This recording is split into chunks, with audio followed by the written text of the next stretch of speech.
स्वागत है आपका आपके अपने YouTube चैनल पर। तो जैसा कि आप देख रहे हैं कि हम इस वीडियो में डिस्कस करने वाले हैं केमिस्ट्री के क्वेश्चन। तो आप जानते हैं कि हम 2018 पर पहुंच चुके हैं। जैसे कि हमने 2022 डिस्कस किया, फिर 21 डिस्कस किया, फिर 20 डिस्कस किया, फिर 19 डिस्कस किया। यानी 4 साल तो ये कंप्लीट हो गए हैं। अब हम 5वें साल पर पढ़ रहे हैं। तो हम जब 5 साल कंप्लीट कर लेंगे उसके बाद में हम केमिस्ट्री का वीडियो स्टॉप कर देंगे। तब उसके बाद में कोई हिस्ट्री या कुछ अन्य वीडियो डालेंगे जिससे कि उसका भी सिलेबस थोड़ा ना थोड़ा कंप्लीट हो जाए। तो चलिए इस वीडियो की शुरुआत करते हैं और चैनल को सब्सक्राइब करें, लाइक करें एंड शेयर करें। इस शेयर वर्ड को जरूर याद रखें क्योंकि इसी से चैनल ग्रो होना है। तो चैनल को शेयर जरूर करें और टेलीग्राम चैनल आप जरूर ज्वाइन कर लें। टेलीग्राम चैनल आप जरूर ज्वाइन कर लें जिसका लिंक वीडियो के डिस्क्रिप्शन में मिल जाएगा। वरना आप जाकर के टेलीग्राम पर इस चैनल का नाम सर्च कर सकते हैं, यानी मेरे चैनल का नाम दीपांशु प्रजापति 93, तो भी आपको चैनल मिल जाएगा। तो टेलीग्राम पर ज्वाइन करने से ये आपको होगा कि आपको वहाँ पर इसका ये जो PDF है ये भी मिल जाएगा और साथ साथ में जो हम वीडियो अपलोड करेंगे तो उसका लिंक भी डायरेक्टली आपको वहीं पर मिल जाएगा। तो चलिए इस वीडियो की शुरुआत करते हैं। जैसा कि हमारा पहला क्वेश्चन दिया हुआ है, एक तत्व का परमाणु क्रमांक 8 है। सोडियम के साथ एक यौगिक बनाने के लिए इसे कितने इलेक्ट्रॉन प्राप्त करने होंगे। तो आप यहाँ पर इसको इंग्लिश वर्जन देख सकते हैं। The atomic number of an element is 8, how many electrons will it gain to form a compound with the sodium. तो 8 आप जानते हैं किसका होता है, ऑक्सीजन का। 8 आप जानते हैं किसका होता है, ऑक्सीजन का। ऑक्सीजन पर कितने माइनस होते हैं, 2। तो Na पर कितने प्लस होते हैं, +1। तो कितने मतलब कंपाउंड बनाने के लिए इसको कितने इलेक्ट्रॉन की जरूरत होगी। एक मिनट, हाँ इधर देख लेते हैं। यौगिक बनाने के लिए यानी एक कंपाउंड बनाने के लिए इसे कितने इलेक्ट्रॉन प्राप्त करने होंगे, तो 2 इलेक्ट्रॉन प्राप्त करने होंगे। यही हमारा आंसर हो जाएगा, ऑप्शन नंबर बी। तो चलते हैं अगले क्वेश्चन की ओर। तो यहाँ पर आप इसको उस तरीके से भी निकाल सकते हैं, इलेक्ट्रॉनिक विन्यास करके थोड़ा सा लंबा तरीका से। लेकिन ये है इन्होंने थोड़ा सा कंफ्यूज करने की ट्राई किया है, लेकिन हमें कंफ्यूज नहीं होना है क्योंकि एक तत्व का परमाणु क्रमांक जिसका 8 है तो वो ऐसा ऑक्सीजन ही तत्व है जिसका परमाणु क्रमांक 8 है। Na, तो हमने उस दिन बात किया था जहाँ प्लस है इधर ऑक्सीजन है, यहाँ पर -2 है। तो हमने उस दिन कहा था कि अगर कभी कोई तत्व बनाना हो तो ये जो एक मिनट ये वाला है इसको इधर ट्रांसफर कर दो, ये प्लस वाला इसको इधर ट्रांसफर कर दो, यानी Na ये 2 बन जाएगा और ये O बन जाएगा, Na2 बन जाएगा, Na2O। तो चलते हैं अगले क्वेश्चन की ओर। तो अगला क्वेश्चन दिया हुआ है, ऑक्सीजन के एक नमूने में ऑक्सीजन के 2 समस्थानिक जिनके द्रव्यमान इतने इतने हैं, इन समस्थानिकों का अनुपात इतना है, तो नमूने में ऑक्सीजन की औसत यानी एवरेज जो है, एवरेज मास क्या होगा हमारा, एवरेज एटम का मास। तो हमें ये देख लेना है। देखो वो सेम बातें यहाँ पर लिखी हुई, आप इसको इंग्लिश वर्जन पढ़ सकते हैं। तो इंग्लिश वर्जन थोड़ा सा ब्लर होगा तो उसके लिए सॉरी। तो जैसा कि हमने उस दिन बात की थी कि हमें कुछ ज़्यादा दिमाग नहीं लगाना इस तरह के क्वेश्चन में। पहले वाले को पहले वाले से गुणा कर दो, बाद वाले को बाद वाले से गुणा कर दो। तो पहले वाले को पहले से गुणा किया 16 × 48, प्लस बाद वाले को बाद से गुणा किया 18 × 1 बटे। और बटे में हमें लिखना है कि जो अनुपात दिया हुआ है, जैसे 3 + 1 दिया हो तो 3:1 दिया हुआ है तो हमें 3 + 1 कर देना है, यानी इन दोनों को जोड़ देना है। तो हमारा क्या आएगा, 16 × 48 + 18, 48 × 8 = 56, 10 × 66, 66 आ जाएगा जोड़ के, और बटे में 4। अब जब इनको भाग देंगे तो आपको ऑप्शन नंबर डी आंसर मिल जाएगा, यानी 16 × 4 = 64 होता है और 0.5 को 4 बार गुणा करेंगे तो 2 आ जाएगा। तो इससे यानी 66 आपका मतलब 16.5 आंसर आ जाएगा। तो यहाँ इसमें भी 16.5 आंसर हो जाएगा, ऑप्शन नंबर डी। तो चलते हैं अगले क्वेश्चन की ओर। अगला क्वेश्चन दिया हुआ है, निम्नलिखित में से कौन सा विषमांगी या विजातीय मिश्रण है। तो अगर आपको आंसर पता है तो आप बता सकते हैं कमेंट बॉक्स में। विच one of the following is a heterogeneous mixture. तो जैसा कि आप जानते हैं कि हाइड्रोक्लोरिक एसिड कैसा होता है, हाइड्रोक्लोरिक एसिड और सिरका, दूध, सोडा वाटर। तो आप खुद ही देखेंगे तो आपको पता चलेगा कि जो हाइड्रोक्लोरिक एसिड होता है वो सेम तरह के अणु से मिलकर बना होता है, यानी HCl जब कई तरह के HCl मिलते हैं तो वो बनता है हाइड्रोक्लोरिक एसिड। तो जो दूध होता है, तो दूध में तो आप जानते हैं कि हमने उस दिन भी बात कर रखी है कि दूध एक मिश्रण है, लेकिन हमने ये उस दिन क्लियर नहीं किया था कि कौन सा मिश्रण है, हेट्रोजीनियस है या होमोजीनियस है। तो ये हेट्रोजीनियस मिक्सचर है यानी विषमांगी मिश्रण है, जिसमें आप जानते हैं कि कार्बोहाइड्रेट पाया जाता है, प्रोटीन पाई जाती है, विटामिन पाई जाती है, कैल्शियम पाया जाता है, कई चीज़ें पाई जाती हैं, इसलिए हेट्रोजीनियस है। तो चलते हैं अगले की ओर। यानी जब सेम चीज़ों से मिलकर बना होता है तो उसे हम होमोजेनियस मिक्सचर बोलते हैं, लेकिन जब डिफरेंट तरह की चीज़ों से मिलकर बना होता है तो हम उसे हेट्रोजीनियस बोलते हैं। चलते हैं अगले क्वेश्चन की ओर। अगला है निर्जल सोडियम कार्बोनेट। तो इसका फॉर्मूला आप तुरंत बताइए, इसका फॉर्मूला आप तुरंत लिख लीजिए कॉपी में, तो बताइए निर्जल सोडियम कार्बोनेट की सूत्र स्थिति कितनी बार होती है, कितनी होती है। दिया गया है कि सोडियम कार्बन ऑक्सीजन की परमाणु संख्या इतनी है। तो इसको इंग्लिश में भी देख लेते हैं। What is the formula mass of anhydrous sodium carbonate given that the atomic masses of the sodium carbon and oxygen are 23, 12 and 16। तो आप इसको देख सकते हैं, जैसे कि आप निर्जल की बात की गई यहाँ पर, निर्जल यानी जिसमें जल नहीं है। तो हम जानते हैं कि सोडियम कार्बोनेट का फॉर्मूला क्या होता है, Na2CO3। और निर्जल तो यहाँ पर हमारा फॉर्मूला हो गया। तो Na के लिए बोला है 23, तो यहाँ पर हम 2 लिख लेते हैं × 23। प्लस कार्बन के लिए बोला 12, तो कार्बन के साथ कोई नहीं तो कार्बन प्लस, और ऑक्सीजन के लिए बोला 16, तो 3 × 16, यही हम इनको गुणा करके जोड़ देंगे तो हमारा आंसर आ जाएगा। यह आ गया 23 दूनी 46, ये जुड़ेगा तो 23 दूनी 46 प्लस 12 प्लस 16 48, तो 46 48 48 48 96 96 10 96 10 106, यानी ऑप्शन नंबर हमारा बी राइट हो जाएगा। तो ये हमारा ऑप्शन नंबर बी राइट हो जाता है। तो चलते हैं अगले क्वेश्चन की ओर। एक तरीके से मॉलिकुलर मास ही है, तो बस ये देखिए यहाँ पर इन्होंने खुद ही बोल रखा है कि एटॉमिक मास बताना है या फॉर्मूला मास बताना है, इस तरीके से आप समझ सकते हैं या मॉलिकुलर मास भी समझ सकते हैं। निम्नलिखित में से किसे सिनगैस कहा जाता है? तो हमने पहले या दूसरे वीडियो में डिस्कस कर रखा है कि सिनगैस क्या होती है। सिनगैस वो होती है जिसमें कार्बन मोनोऑक्साइड तथा हाइड्रोजन की मात्रा उपस्थित हो, लेकिन इसमें कुछ मात्रा में CO2 भी उपस्थित होती है। लेकिन हमें यहाँ पर देखना है कि कौन सा सुइटेबल आंसर ज़्यादा होगा। तो हमारा सुइटेबल आंसर कौन सा होगा? ऑप्शन नंबर सी, यानी हमारा ऑप्शन नंबर सी राइट हो जाएगा। सिनगैस, यहाँ पर देखिए सिनगैस लिखा हुआ है, तो देख लेते हैं। सिनगैस जिसमें हाइड्रोजन, कार्बन मोनोऑक्साइड और कुछ मात्रा में एकदम कार्बन डाइऑक्साइड पाई जाती है। तो मुख्यतः यही दो गैसें होती हैं, हाइड्रोजन और कार्बन मोनोऑक्साइड। तो चलते हैं अगले क्वेश्चन की ओर। अगला क्वेश्चन दिया हुआ है कि निम्नलिखित में से किस विधि द्वारा जल की स्थायी कठोरता को दूर नहीं किया जाता? तो जैसा कि आप जानते हैं कि जो उबालकर है, उबालकर हम क्या करते हैं, उबालकर हम स्थायी यानी जो टेम्परेरी हार्डनेस होती है, टेम्परेरी हार्डनेस को दूर करने के लिए हम बॉइलिंग का प्रयोग करते हैं। साथ साथ में जो CaOH होता है, इसे डालकर हम टेम्परेरी हार्डनेस को रिमूव करते हैं। तो देख लेते हैं, इसका आंसर ऑप्शन नंबर सी होने वाला है, मतलब सी इसका आंसर हो जाएगा। तो चलते हैं, इसके बारे में कुछ पॉइंट्स हमने कई चीज़ें लिख रखी हैं कि जो कठोर जल है, कठोर जल में हाइड्रोजन कार्बोनेट क्लोराइड और सल्फेट के रूप में कैल्शियम और मैग्नीशियम के लवण तथा आयरन की लवणों की उपस्थिति के कारण होती है। तथा कठोर जल जो होते हैं झाग नहीं देते हैं, फेना नहीं देते हैं, और यह धुलाई के लिए उपयुक्त नहीं होता। भाप पवित्र यानी जो स्टीम बॉयलर्स होते हैं उसके लिए भी यह डेंजरस होता है, हैजार्डस, पेरिलस, पार्लस। तो मृदु जल की बात कर लेते हैं। ये वर्षा का जल प्राय शुद्ध होता है तथा विलयशील कैल्शियम और मैग्नीशियम के जो आयन होते हैं उनसे मुक्त होता है, यानी उनसे फ्री होता है। तथा यह साबुन के साथ झाग देता है। अस्थायी कठोरता को हम दो तरह से दूर कर सकते हैं। पहला उबालने के द्वारा, दूसरा क्लार्क विधि, जिसमें हमने बात की है कि जो बुझा चूना है उसमें हम जल मिलाते हैं तो ये दूर हो जाती है। जो भी कठोर जल है, देखो एक तो मतलब टेम्परेरी हार्डनेस है, तो हम टेम्परेरी हार्डनेस वाले जल को इसमें मिला देते हैं कैल्शियम हाइड्रोक्साइड यानी बुझे चूने के साथ। देखो बुझा चूना हमने उस दिन बात की थी CaOH, यानी CaOH ये है बुझा चूना, और जो तीव्र चूना बोलते हैं CaO यानी कैल्शियम ऑक्साइड, ये होता है तीव्र चूना, जो कि बुझा नहीं होता, बिना बुझा चूना जिसे बोलते हैं। और देख लेते हैं, हाँ, तो ये अवक्षेपित हो जाता है, फिर उसके बाद में इसे छान लिया जाता है। चलते हैं अगले क्वेश्चन की ओर। तो यहाँ पर हमने कई चीज़ें लिख रखी हैं, जैसे कि स्थायी कठोरता को दूर करने के लिए स्थायी कठोरता में क्या क्या पाया जाता है? कैल्शियम और मैग्नीशियम क्लोराइड और सल्फेटों की उपस्थिति होती है। इसे धावन सोडा विधि द्वारा दूर किया जा सकता है। कैल्गन विधि द्वारा, आयनन विधि यानी आयन एक्सचेंज मेथड, और संश्लेषित रेजिन विधि। ये मुख्यतः 4 विधियाँ हैं, तो ये आप इंपॉर्टेंट है, इनका नाम याद कर लीजिए, और इनके ज़्यादा डिटेल में जाने की आपको कोई ज़रूरत नहीं। तो ऐसे देख लेते हैं, जैसे कि यहाँ पर हमने बात की कि कैल्शियम और मैग्नीशियम के हाइड्रोजन कार्बोनेटों की उपस्थिति के कारण जल की टेम्परेरी हार्डनेस होती है। आप कैल्शियम और मैग्नीशियम के हाइड्रोजन कार्बोनेटों की प्रेजेंस के कारण, ये चाहे इंग्लिश में ऐसा बोल लीजिए और चाहे अंग्रेजी में बोल लीजिए, कोई दिक्कत नहीं।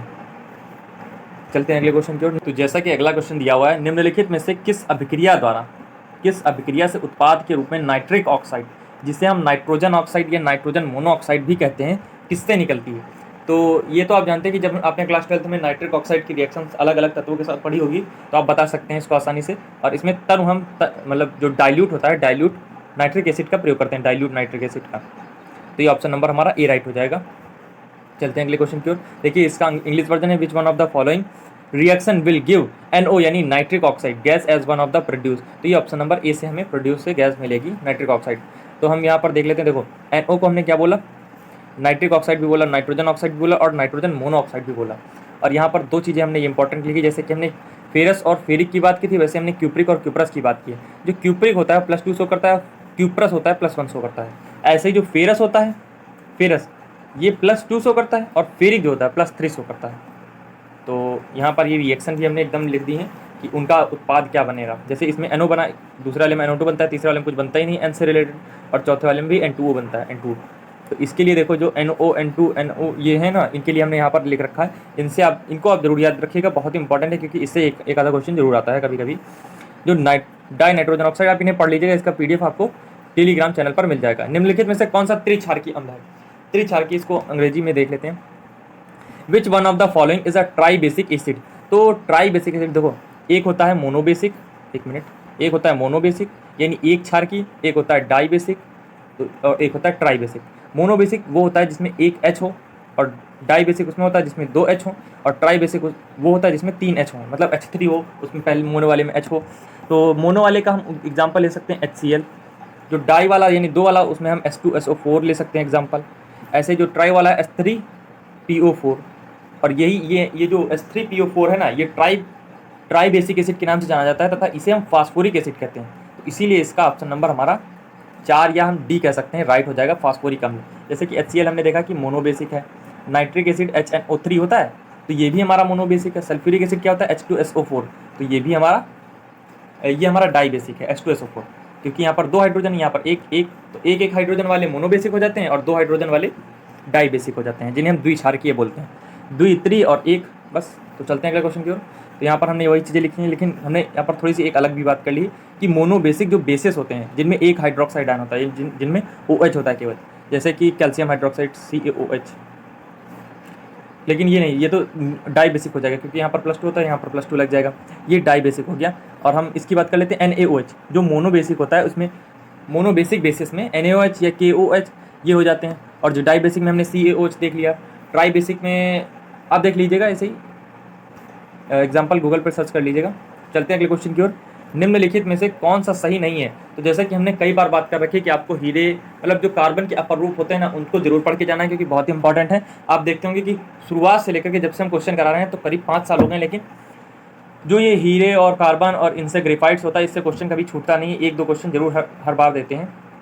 तो जैसा कि दिया हुआ है, पहला कथन निम्नलिखित में से कौन सा सही नहीं बोला है। तो पहला बोलता है हीरे में सभी कार्बन कार्बन एकल बंध द्वारा जुड़े होते हैं, तो ये भी हमारा कथन सही है। दूसरा बोलता है ग्रेफाइट परतों वाली एक संरचना होती है, जिसमें परतें कमजोर वांडर वाल्स बलों द्वारा जुड़ी होती हैं।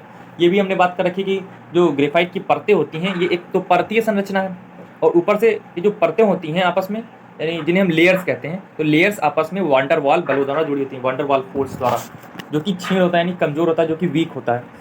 अगला है ग्रेफाइट की परतें कार्बन परमाणु के षटकोणीय वलयों द्वारा बनी होती हैं, तो ये भी सही है। अगला बोलता है ग्रेफाइट की परतें कार्बन कार्बन एकल बंध द्वारा आपस में जुड़ती हैं, ये बात गलत है, क्योंकि जैसा कि हम ग्रेफाइट की संरचना और हीरे की संरचना में अंतर देख लेते हैं, तो हमें खुद ही क्लियर हो जाएगा, हमें कोई याद करने की जरूरत ही नहीं पड़ेगी।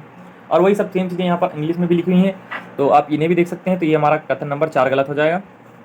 अगर जैसे कि हम वीडियो की ओर आगे मूव कर जाएं, तो आप तुरंत वहाँ पर वीडियो स्टॉप कर लिया करिए, जिससे कि आपको पढ़ने का समय मिल जाएगा। तो यहाँ पर आप देख सकते हैं कि ये जो ग्रेफाइट है, यहाँ पर कोवेलेंट बॉन्ड आपको दिख रहा होगा, सहसंयोजक बंध जिसे हिंदी में बोलते हैं। तो ये कोवेलेंट बॉन्ड, ये जो रेखाएं ऐसे डॉटेड लाइंस हैं, ये डॉटेड लाइंस दिखाती हैं कि वांडर वाल्स बल हैं। और जबकि ये जो आपका हीरा है, ये हीरे की ऐसी संरचना होती है, एक जहाँ पर ये डॉट दिखा हुआ है, जैसे कि यहाँ पर ब्लू डॉट है, ये कार्बन है, यहाँ पर हल्का स्लेटी कलर में डॉट है सीमेंट कलर का, तो वो भी एक कार्बन है। तो ये अन्य कार्बन से जुड़े हुए हैं। तो चलते हैं अगले क्वेश्चन की ओर।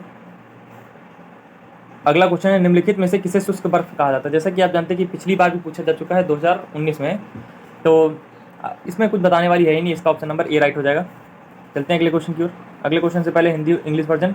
ड्राई आइस कौन है। सॉलिड कार्बन डाइऑक्साइड को हम ड्राई आइस बोलते हैं, तथा इसका प्रयोग कहाँ कहाँ किया जाता है उसको भी देख लेते हैं। पहला तो फायर एक्सटिंग्विशर में, दूसरा सॉलिड कार्बन डाइऑक्साइड को हम ड्राई आइस कहते हैं, तथा इसका प्रयोग रेफ्रिजरेंट के रूप में किया जाता है। जैसे कि एसी में हवा जो निकलती है, उसमें भी हम कार्बन डाइऑक्साइड का प्रयोग कर लेते हैं। और कोल्ड स्टोर में इसका मुख्यतः प्रयोग होता है, कोल्ड स्टोर में। और जो O2 और CO2 होती है, इसे हम इसका जो मिश्रण है, मतलब O2 + CO2 जो होता है, उसको हम कार्बोजन कहते हैं, जिसका प्रयोग निमोनिया के जो रोगी होते हैं, निमोनिया, अब इसका इंग्लिश वर्जन तो हमें नहीं याद है, निमोनिया के रोगियों को स्वस्थ करने के लिए इसका प्रयोग किया जाता है। और ऐसे ही जो कार्बन डाइऑक्साइड होता है, उससे जो लोग परेशान हो जाते हैं, कि जैसे कि आपको पता हो कि कार्बन डाइऑक्साइड मानव शरीर में जब चला जाता है, तो उस रक्त का थक्का जमा देता है, जिससे कि इंसान को सांस लेने में दिक्कत होने लगती है। तो इसका प्रयोग किया जाता है, मतलब ये जो कार्बोजन है, इसका प्रयोग किया जाता है आर्टिफिशियल रेस्पिरेशन में। तो डबल रोटी के फुलाव में, जैसे कि हमने उस दिन बात की थी, जो NaHCO3 से जो उत्पाद निकलता है, वो कार्बन डाइऑक्साइड भी निकलता है। यही जो कार्बन डाइऑक्साइड होता है, ये ऊपर की उड़ने लगता है, तो उससे कि डबल रोटी फूल जाती है। तो अगले क्वेश्चन की ओर चलते हैं। निम्नलिखित में से किस विलयन की pH 7 से कम है। तो NaOH का आप जानते हैं कितना pH हो सकता है, ये तो इसमें कोई कहने वाली बात नहीं है, तो एक बहुत खतरनाक वाला क्षार है, जिसे हम प्रबल क्षार बोलते हैं। स्ट्रॉन्ग बेस, हाँ स्ट्रॉन्ग बेस, 13 से 14 इसका होगा मान, pH मान। और NaCl तो आप जानते हैं क्या है, एक नमक है। और NaCl का मान कितना होता है, जब नमक है तो नमक यानी उदासीन होता है, उदासीन नमक के लिए कितना हम यूज़ करते हैं, pH मान 7। KCl भी एक प्रकार का नमक है। इसका जो विलयन होता है, जो सोल्यूशन होता है वो सॉल्टी होता है यानी नमकीन होता है, और यही हमारा ऑप्शन बचता है, तो यही हमारा राइट हो जाएगा। FeCl3 जो है एक स्ट्रॉन्ग अम्ल है, स्ट्रॉन्ग एसिड है, स्ट्रॉन्ग एसिड, तो इसका ऑप्शन नंबर सी राइट हो जाएगा, सी। चलते हैं अगले क्वेश्चन की ओर। अगला यही चीज़ें लिखी हुई हैं कि जो फेरिक क्लोराइड, देखो यहाँ पर फेरिक इसलिए हमने हाईलाइट कर दिया क्योंकि यहाँ पर Fe जो है ये अपनी +3 संयोजकता दिखा रहा है, Fe जो है अपनी +3 संयोजकता दिखा रहा है, तो इसलिए हमने फेरिक यहाँ पर यूज़ किया है। तो चलते हैं अगले क्वेश्चन की ओर। तो निम्नलिखित में से कौन सी एक उपापचयन अभिक्रिया, उपापचयन, तो यहाँ पर इसके आगे हम इंग्लिश वर्जन देख लेते हैं। विच one of the following is an oxidation and reduction reaction. तो अगर आप पहला देखते हैं, देखो यहाँ पर हल्का सा क्लियर कम होता है यानी इंग्लिश वाले में, तो इसलिए हम इधर थोड़ा सा कम बात करते हैं। आप इसको देख सकते हैं, अगर आपको इधर ज़्यादा अच्छा लगता है तो कोई दिक्कत नहीं। तो यहाँ पर NaOH प्लस HCl है, तो आप देख रहे हैं कि यहाँ पर Na की +1 संयोजकता है क्योंकि OH पर -1 होता है। तो यहाँ पर भी देख रहे हैं आपकी Na की +1 ही है और Cl की -1 है, और Cl की यहाँ पर भी -1, H की +1 है, तो यहाँ पर कोई चेंजमेंट तो आ नहीं रहा। आप देख रहे हैं इसको कि ध्यान से कोई चेंजमेंट नहीं आ रहा। H2O को हम ऐसे लिख सकते हैं H+OH-, ये जब जुड़ जाते हैं तो ऐसा मतलब लगता है कि H2O बन गया, कि उदासीन हो गया तत्व, लेकिन ऐसा नहीं, ये इस तरीके से संरचना होती है। जब हम इसको जल में मतलब ये तो जल है ही, जब हम इसमें इलेक्ट्रोलाइसिंग प्रोसेस कराते हैं यानी विद्युत अपघटन करवाते हैं, इलेक्ट्रोलाइसिस प्रोसेस, तो उससे ये इन दो तत्वों में टूट जाता है। तो ये हमारा आंसर नहीं होगा, क्योंकि हमें देखना है कि अपचयन और अपचयन और ऑक्सीकरण कहाँ हो रहा है, यानी ऑक्सीडेशन एंड रिडक्शन कहाँ हो रहा है। जैसे कि आप देखते हैं ये जो कौन सी अभिक्रिया है, तो हमने उस दिन बात की थी, यही एग्जाम्पल लिया था। ये कौन सी अभिक्रिया, ये संयोजन अभिक्रिया है, यानी जिसमें जुड़ जाते हैं तत्व आपस में। अगली वाली है, तो यही हमारा आंसर है। और इसमें भी देखेंगे तो आप Na+ है, तो यहाँ पर भी Na+ है, इसमें कोई अंतर ही नहीं हो रहा, तो ये हमारा गलत हो जाता है। तो यहाँ पर हम इसलिए इसको हम कह रहे हैं, देखो Mg जो है, Mg पर 0 है, यहाँ पर कितना है 0, और जब ये इधर उठ कर जाता है तो यहाँ पर कितना हो जाता है +2, और ऑक्सीजन है यहाँ पर भी 0 है, ऑक्सीजन पर भी 0 है, लेकिन यहाँ पर जाता है तो इसका -2 हो जाता है। तो यानी ऑक्सीजन का तो ऑक्सीकरण हो गया, सॉरी Mg का तो ऑक्सीकरण हो गया, और जो ऑक्सीजन है उसका अपचयन हो गया। तो चलते हैं अगले क्वेश्चन की ओर, हमारा ऑप्शन नंबर सी राइट हो जाएगा, ऑप्शन नंबर सी। चलते हैं अगले क्वेश्चन की ओर। जब हमने इसके बारे में बहुत थोड़ा सा इसको आप ध्यान से देखेंगे तभी समझ पाएंगे। जैसे कि इलेक्ट्रॉन जब कोई चीज़ लेती है, जब कोई इलेक्ट्रॉन ग्रहण करता है तो दूसरे को ऑक्सीकृत कर देता है। जैसे कि देखा आपने कि Mg जो है, Mg के पास +2 आ गया था, तो उसने -2 किससे ले लिया, ऑक्सीजन से, तो उसने ऑक्सीजन को तो ऑक्सीकृत कर दिया है ना, लेकिन स्वयं अपचयित हो गया। Mg जो है स्वयं अपचयित हो गया और इलेक्ट्रॉन देकर दूसरे को अपचयित कर देता है। तो जो ऑक्सीजन था उसने अपना इलेक्ट्रॉन दे दिया, लेकिन खुद अपचयित हो गया, यानी खुद ऑक्सीडाइज्ड हो गया और अपचायक कहलाता है। और उसे हम जो ऑक्सीजन है उसे हम अपचायक कहेंगे, मतलब पचाने वाला जिसे बोलते हैं अपचायक। और ऑक्सीकारक तो है ही, देखो नाम उसका ऑक्सीकारक है, लेकिन अपचायक है वो, और स्वयं ऑक्सीकृत हो जाता है, खुद ऑक्सीकृत हो जाता है बेचारा। तो चलते हैं, इसे हम देख लेते हैं। इनको आप थोड़ा सा ध्यान से पढ़िएगा तो आपको खुद पता चल जाएगा। और जो यहाँ पर ये चीज़ें लिखी हुई हैं, ये लिखी हुई हैं कि कैसे तत्व ऑक्सीकृत होता है। तो जब ऑक्सीजन जुड़ जाए या कोई अन्य ऋण विद्युतीय तत्व ग्रहण कर ले तो वो ऑक्सीकृत हो जाता है। Mg जो हुआ वो क्या हो गया, MgO बन गया। तो हाइड्रोजन है, जब कोई अपना H+ निकाल दे या धन विद्युतीय तत्व त्याग दे, एक या एक से अधिक इलेक्ट्रॉन का त्याग कर दे, तो ऑक्सीकृत हो जाता है। क्वेश्चन नंबर 13 बोलता है कि उर्वरक के रूप में निम्नलिखित में से किसे प्रयुक्त नहीं किया जाता है। उर्वरक के रूप में निम्नलिखित में से किसे प्रयुक्त नहीं किया जाता है, तो अमोनियम नाइट्रेट को भी प्रयुक्त किया जाता है, फास्फेट भी और सल्फेट भी। तो हमारा ऑप्शन नंबर बी राइट हो जाएगा कि जो अमोनियम सल्फाइड है ये प्रयुक्त नहीं किया जाता है। तो चलते हैं अगले क्वेश्चन की ओर। तो इसका ऑप्शन नंबर बी राइट हो गया। यहाँ पर हमने बहुत सी चीज़ें लिख रखी हैं, तो आप इनको चाहे तो देख सकते हैं। देखो, पोषक पौधों के लिए जो 16 पोषक तत्वों की आवश्यकता होती है, 16 पोषक तत्व, वो भी बहुत इंपॉर्टेंट हैं। तो जो पौधे होते हैं तो वायु से कार्बन तथा ऑक्सीजन ले लेते हैं, जल से हाइड्रोजन तथा ऑक्सीजन लेते हैं, तथा जो 13 बचे हुए तत्व हैं वो मिट्टी से ही प्राप्त करते हैं। तो उन 13 तत्वों में इनके नाम है nitrogen, phosphorus, potash, calcium, magnesium and sulphur. और Fe लोहा, Mn मैग्नीज, बी से boron, zinc, copper, molybdenum, chlorine, ये सूक्ष्म पोषक तत्व हैं। ये जबकि बिग न्यूट्रिशन है। और ये जो सूक्ष्म यानी स्मॉल न्यूट्रिशन बोल सकते हैं इनको। तो जो रक्त है यानी ब्लड है, ब्लड भी एक तरह का फर्टिलाइजर ही है। तो यूरिया देख सकते हैं, अमोनियम सल्फेट, है मतलब इनके बारे में बहुत कुछ लिख रखा गया है। आप इनको चाहे तो अच्छे से देख सकते हैं, आपको बहुत ही फ़ायदा देगा। जो यूरिया होता है ये बेस्ट होता है नाइट्रोजन उर्वरक का, जो नाइट्रोजनी उर्वरक होते हैं उनका बेस्ट होता है यूरिया, और इसमें 47% नाइट्रोजन पाई जाती है, और यही सबसे ज़्यादा बेस्ट होता है क्योंकि और अन्य में जो होती है नाइट्रोजन बहुत कम मात्रा में पाई जाती है। जैसे अमोनियम सल्फेट देख लिया तो इसमें 21% है, कैल्शियम साइनामाइड है इसमें 19% है, ऐसे ही ये जो कैल्शियम अमोनियम नाइट्रेट है इसमें केवल 22% है। तो ये नाइट्रोजनी उर्वरक थे। तो आप देख रहे हैं कि जब ये हमने प्रयोग किया इसको, यानी अमोनियम सल्फेट का जब प्रयोग करते हैं तो उसके साथ साथ में हमें चूना का प्रयोग करना जरूरी है, यानी जिसे हम लाइम बोलते हैं इंग्लिश में लाइम, तो उसका प्रयोग करना जरूरी है, क्योंकि अगर भूमि एसिडिक हो गई ना तो उससे बीजों के अंकुरण के लिए दिक्कत हो जाएगी। बीजों का अंकुरण मतलब जब बीजों से पौधे निकलते हैं तो उसके लिए प्रॉब्लम हो जाएगी। तो चलते हैं अगले क्वेश्चन की ओर। तो यहाँ पर अगला क्वेश्चन दिया ये फास्फेटी फर्टिलाइजर्स के बारे में कई चीज़ें लिखी गई हैं। यहाँ पर फिर अगला क्वेश्चन है, निम्नलिखित में से कौन सा जिप्सम का रासायनिक सूत्र है। तो हमने कई बार बात कर रखी है, इसमें कोई टाइम वेस्ट करने वाली बात नहीं है, ये हमारा आंसर हो जाएगा। इस वाले से बिल्कुल कंफ्यूज ना होइएगा, ये हमारा जो सूत्र बन जाता है प्लास्टर ऑफ पीओपी का बन जाता है, प्लास्टर ऑफ पेरिस का। ऐसा क्यों हम बोल रहे हैं, क्योंकि एक मिनट, जैसे कि यहाँ पर फॉर्मूला होता है प्लास्टर ऑफ पेरिस का CaSO4.12H2O। तो जब हम यहाँ 2 से गुणा करेंगे तो ये वाला 2 कट जाएगा, ये वाला 2 इससे नहीं कटेगा, लेकिन जब इससे 2 गुणा करेंगे ना तो जल के भी अणु तो डबल हो जाएंगे ना। देखो यहाँ पर पहले आधा जल का अणु था, आधा जल का अणु था, जब उसकी मात्रा को डबल कर देंगे तो जल का अणु एक नहीं बन जाएगा। तो वो हम कहना चाह रहे हैं, थोड़ा सा ध्यान से देखिएगा आपको पता चल जाएगा। अगले क्वेश्चन की ओर चलते हैं। तो यहाँ पर इंग्लिश वर्जन है, which one of the following is the chemical formula of gypsum. तो अगला क्वेश्चन है, द्रव्यमान संरक्षण के बारे में निम्नलिखित में से कौन सा सही है। तो ये आप बचपन से पढ़ते आ रहे हैं, तो इसका आंसर आप कमेंट बॉक्स में बताइएगा। इंग्लिश वर्जन देख लेते हैं इसका, विच one of the following statement about the law of conservation of mass is correct.